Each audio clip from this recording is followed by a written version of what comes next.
Welcome to the leading podcast for long-term weight management. Subscribe to the podcast so that you don't miss an episode. You can connect with Jenny on all social media channels. You can also sign up to the newsletter to receive frequent content and tips for weight loss success. Hey guys, welcome to the Power Over Food podcast. I am your host, Jenny McDonald. I hope you're having a great week. I hope life is good for you and your families.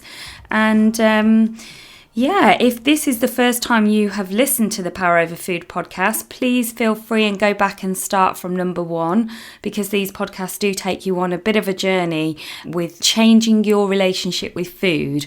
And if you have been listening for a while, because I know my listener rate is doing really well, there's a lot of you out there listening, please feel free to drop me a message. Let me know what you're enjoying, what you'd like to hear more of, so I can tailor these podcasts to you, the listeners, and give you more of what you want to hear.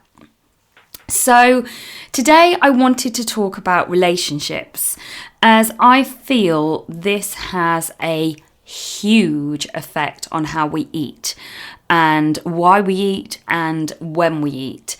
And I've actually been reflecting on this quite a lot this week, not only thinking about my clients' journeys, but about my own journey, because I know that my eating patterns have changed drastically over the years depending on where I am in relationships. And I know that my weight was very, very much stable and easier to maintain after I'd kind of lost the majority of my weight, but it was easier to maintain when I was single for a period of a couple of years. And even though looking back I was consuming so many calories in alcohol over the weekends, I'm not really sure how I found it easier then.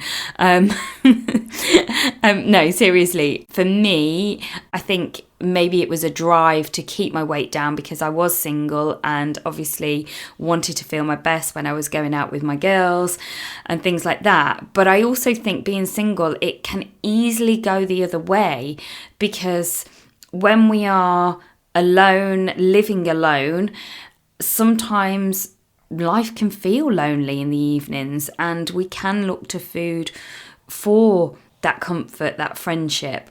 So I'm certainly not saying it's easier if you live on your own, but just for me it was.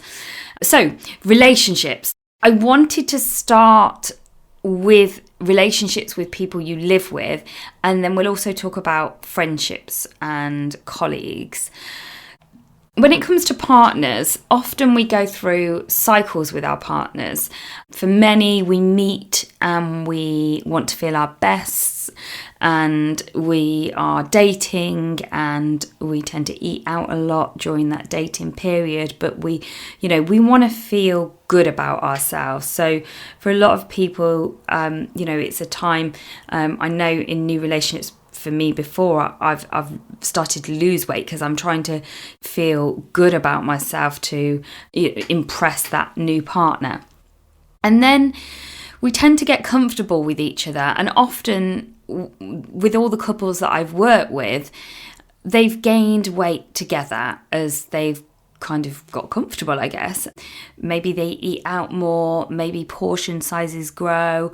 We have to remember that all bodies are different and we need different amounts of nutrition, amount of calories, but very often people will tend to eat the same as their partners. So whoever's cooking in the house will tend to cook and dish up equal portions regardless of the other person's size, shape, body, gender. So we're all ending up eating the same as our other halves.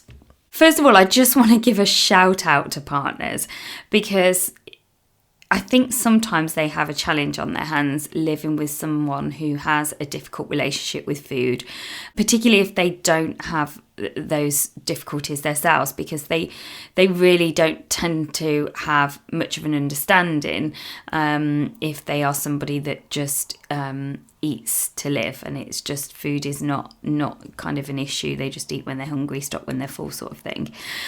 I know that my other half, he's over the years watched me struggle with food and go on and off, kind of trying to maintain my weight, because I'd already lost I'd lost all of my weight before we met. But I don't think we often step back and look at things from their point of view. And that's why I wanted to give them a shout out, because I think we can get wrapped up in our own kind of tangled web with food, with what we should or shouldn't be eating, with our weight and everything that goes with it. And often I hear clients say, and I know I've said myself, if only my partner was more supportive, if only they understood, if only they cooked this, if only they didn't buy that, if only they didn't say they loved me the way I was, it would help. If only they didn't criticize me when I said I was going on a diet and then I ate X and Y and Z. One day I might be saying to my partner, don't buy chocolate, don't buy crisps, don't bring these foods into the house, help me out, don't cook me any carbs. Don't offer me biscuits when you have your biscuits at 8 o'clock with a cup of tea. And then the next day I can be in a mood with him because he's eaten the last of the biscuits and he didn't offer me any. Yeah? So I'm sure most of you can relate to this. And I can get really moody when I feel that somebody else has eaten food in the house that I wanted. So if I've spotted something and I think, yeah, I'm going to have that last whatever it is, and then somebody else has eaten it, that can really, really annoy me. But then the week before I could have said, can everyone make sure they eat such and such food because I don't want any of it. So in my house, it used to be that they really, really can't win. And sometimes it still can be like that. So I kind of realised all of this when one day he said to me, are you eating today or not?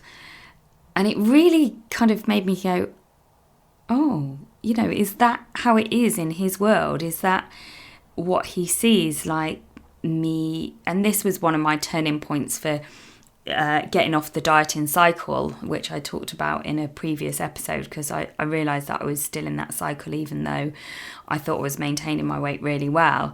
But it was comments like that made me think, wow, is that his view on what I do with food? Are you eating today, or are you partaking sort of thing today?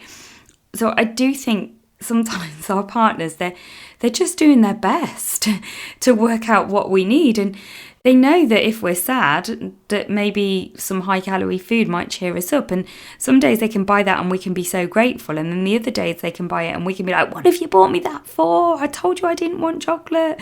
So literally, I just wanted to shout out and think, wow, they do sometimes get a rough deal of it. Next time maybe your partner gets it wrong, maybe just step back and be curious about why they've got it wrong. What message did you give them, or have you been giving them? Is it just lack of communication, or do they think they're actually getting it right? Now, some partners do like to feed us, and that may be because it's their role in the home. It may be that it's a way that they show their love, and when we take that role away, or we change that role by asking them to cook differently, that might be a struggle because they don't know how else to show their love. And if they've always provided you with lovely desserts or, high quality meals that are cooked in butter or oil, and all of a sudden you're asking them to cook differently, and I'm not saying don't cook in butter or oil, I'm just using that as an example, but we ask them to do things differently, or we say we'll make our own or something, then they can kind of feel a little bit hurt, I guess, a bit lost, a kind of, well, that's what I do, that's how I show you I love you. So again, it may be worth having this discussion if you're changing your eating or your relationship with food, and acknowledge their thoughts and feelings around this. So how else can they provide for you? How else can they help you with this journey? How can they show you their love? And work together to find a solution so that they feel part of this journey. And I have a lot of ladies that say, oh, I've asked my partner to help me, to stop me eating something. But again, that works well when you're in a great place with food and with whatever you're doing. But then when they challenge you because you've had a difficult day and they say something like, should you be eating that? Then we can be horrendous. I would take someone's head off if they questioned if I should be eating something. So it's just kind of worth looking at from their point of view. I guess that's what I'm thinking. And if you know that it is a battle with your partner around food, then try and step back and look at it from their shoes. And I also feel I do need to acknowledge that some partners would prefer us not to change our relationship with food. And I guess what I mean by this is they like us the way we are, and they feel that the relationship works the way we are. And if we are maybe less confident and less comfortable in ourselves, then the relationship is safe. And sometimes I think people worry that if their partner loses weight and becomes more confident, that they may leave or they may have an affair. And this is not often true, but it just can highlight insecurities of the other person and the worry that they may lose their partner if their partner gets too confident. And we shouldn't associate weight and weight loss with confidence, but quite often it does come hand in hand. Again, it's about opening up the communication on this subject. It's about reassuring partners. And I know this isn't always as straightforward as we would like it to be. And of course, most of us wouldn't want to admit thoughts and feelings around this area. But at least if you've given it some thought yourself on your journey, then if you know this applies to you, you can start thinking about this from both sides and think about strategies to help you move forward. Just while we're on people that we live with, I know with parents, because some of you may live with parents, I know when I lost weight, my dad, he used to question me and say things like, should you be eating that? And it used to drive me insane. And actually, I'd probably go into another room and eat twice as much because I'd think, I'd show you, I'll stuff you, I'm going to have it anyway and I'm going to have twice as much. Again, be curious with yourself. Wow, that's interesting that person's saying that. And rather than reacting with, anger or with eating, just think, well, why have they said that? Is it to help me? Did I at some point ask for their help? Or do I need to remind them that actually I'm doing okay with this journey, I'm changing my relationship with food, and I'd really prefer you not to make those comments.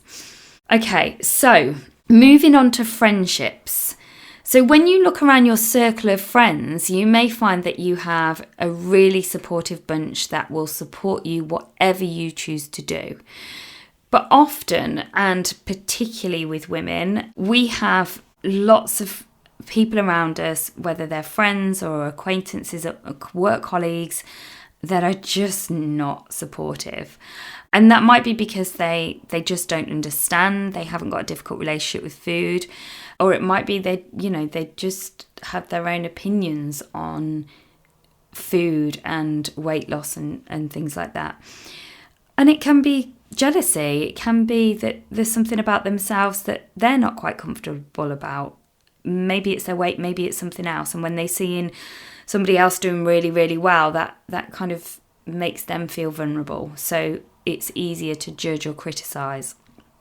So just thinking about the different types of people that we have, there are people who, the ones that have an opinion on everything you do. They have a friend that's been on that diet and lost their hair, or a friend that's done it and put their weight back on.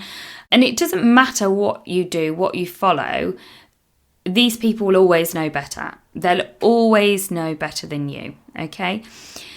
And then we have the people that mindlessly say things that are not relevant, or they actually just don't think through what they're actually saying. And I remember when I was losing weight, back in 2004, and I was mixing up a water flavouring in a staff room, and it was basically just a powder that went in the water and it made like an orange squash.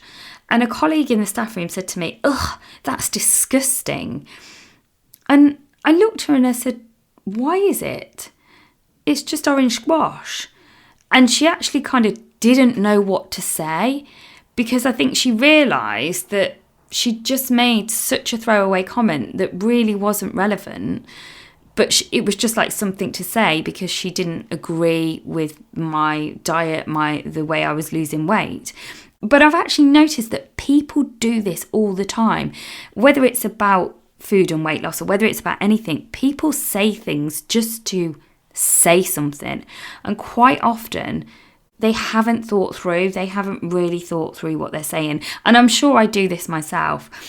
I'm sure we all do to some extent. So sometimes it's worth, when people say things, just to, again, just step back and be curious. Wow, that's really interesting. They've just said that. Wonder where that came from. Because people's comments are always about what is going on for them rather than what you're actually doing, because it's highlighting something in their selves that they need to say it, or they literally haven't thought about it. Then we have the "if you don't eat the pudding, I won't" friends. So these are the ones that maybe feel uncomfortable in some way with themselves. So to feel okay about eating something high calories, they need you to eat that with them. And if someone else is eating exactly the same, then it makes them feel okay about eating it. And I know I've definitely been this friend. When I was really struggling with food, I would want everybody else to have something so it would make me feel okay about eating it. And when I say it, I think, gosh, that's how, that's really silly, isn't it? Well, if I want to eat something, I should be able to eat it. And if I don't want to eat it, I don't eat it. But my journey has evolved so much since nearly 20 years ago, 16, 17 years ago. My journey's evolved so much, whereas when I was in my tricky relationship with food, I can totally see why I would not eat if someone else wasn't going to eat. In fact, I'd probably wait and get something on the way home because I'd feel I'd missed out on pudding, and then I'd secretly eat it at home. I also remember a comment about my weight from a lady that I worked with, and she'd watched me lose my weight, and then I moved jobs and I hadn't seen her for 6 months or so. And I went back and she looked at me and said, "Oh, you've kept your weight off."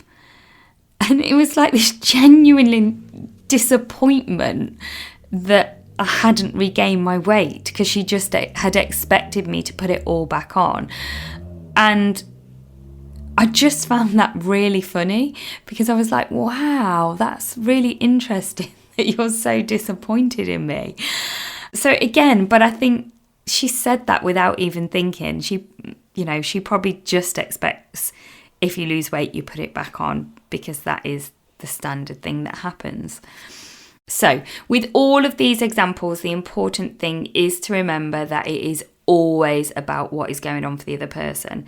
However they are thinking and feeling impacts what they say, just as it does for us. Whatever we think impacts our feelings and then our behaviour and whatever we say to other people. So for example, the lady who commented on me keeping my weight off, maybe she was uncomfortable about her weight, or she was, something else was going on for her.